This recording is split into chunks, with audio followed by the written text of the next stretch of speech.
Doctor Bhimrao Ambedkar ने देश को संविधान के रूप में बेशकीमती तोहफा दिया। इसे बनाने में अंबेडकर ने अपनी पूरी ताकत झोंक दी। न दिन को दिन समझा और न रात को रात। लेकिन यह भी सच है कि जिस संविधान को बनाने में उन्होंने सब कुछ न्यौछावर कर दिया, एक समय ऐसा भी आया जब वो इसे जलाने की बात करने लगे।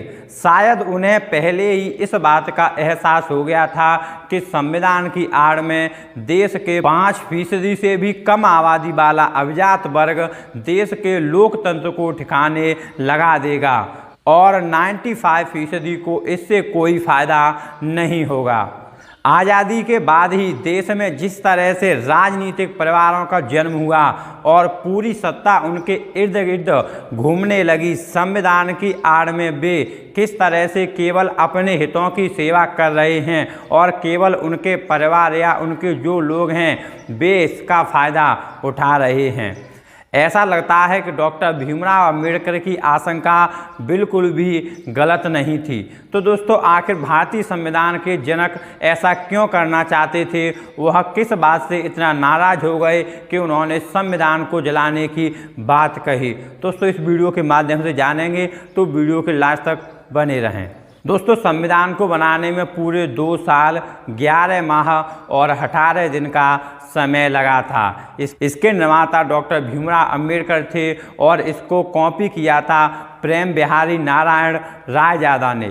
दरअसल सितंबर 1953 को संसद के उच्च सदन में एक चर्चा के दौरान डॉक्टर अंबेडकर ने कहा था, सर, मेरे दोस्त कहते हैं कि मैंने संविधान बनाया है, लेकिन मैं यह पूरी तरह से कहने को तैयार हूँ कि मैं पहला व्यक्ति बनूंगा जो कहेगा संविधान को जलाओ, मुझे इसकी आवश्यकता नहीं है, यह किसी के लिए भी अच्छा नहीं है। उन दिनों अंबेडकर के इस बयान ने खलबली मचा दी थी कि आखिरकार डॉक्टर अंबेडकर ने ऐसा क्यों कहा। घटना के 2 साल बाद 19 मार्च 1955 को पंजाब के राज्यसभा सांसद डॉक्टर अनूप सिंह ने सदन में एक बहस के दौरान डॉक्टर अंबेडकर को याद दिलाया और उन्होंने कहा, पिछली बार आपने संविधान को जलाने की बात की थी। इसका जवाब देते हुए अंबेडकर ने कहा, मेरे दोस्त अनूप जी ने कहा था कि मैं संविधान को जलाना चाहता हूं।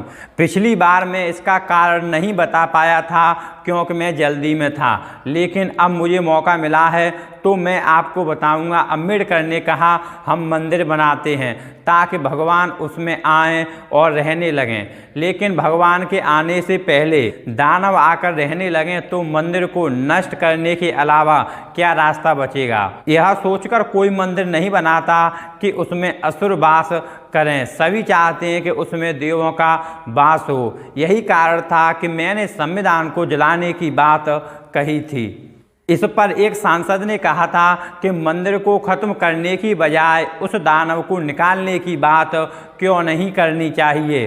तब अंबेडकर ने तीखा जवाब देते हुए कहा था, आप ऐसा नहीं कर सकते, हम में इतनी ताकत ही नहीं है। अगर आप ब्राह्मण और सत्पर ब्राह्मण पढ़ेंगे तो पाएंगे कि असुरों ने देवों को पराजित किया। उनके पास ही अमृत था जिसे युद्ध में जीवित रहने के लिए देवों को लेकर भागना पड़ा था।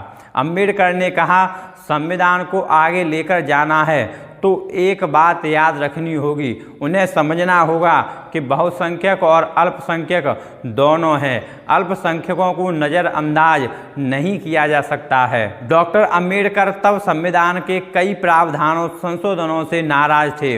उन्हें लगता था कि संविधान कितना भी अच्छा क्यों न बना हो, लेकिन जब तक इसे सही से लागू नहीं किया जाएगा यह उपयोगी साबित नहीं होगा।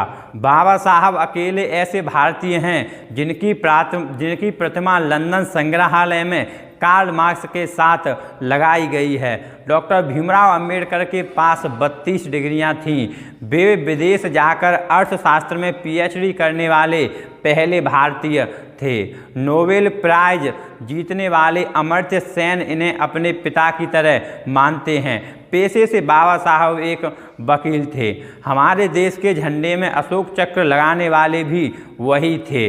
जब भीमराव अंबेडकर को लगा कि वो जाति प्रथा दूर नहीं कर सकते हैं तो उन्होंने गुस्से में बोल दिया कि मैं हिंदू पैदा जरूर हुआ हूँ लेकिन मैं हिंदू मरूंगा नहीं। 14 अक्टूबर 1956 को नागपुर में एक औपचारिक समारोह में उन्होंने और उनके समर्थकों ने बौद्ध धर्म स्वीकार कर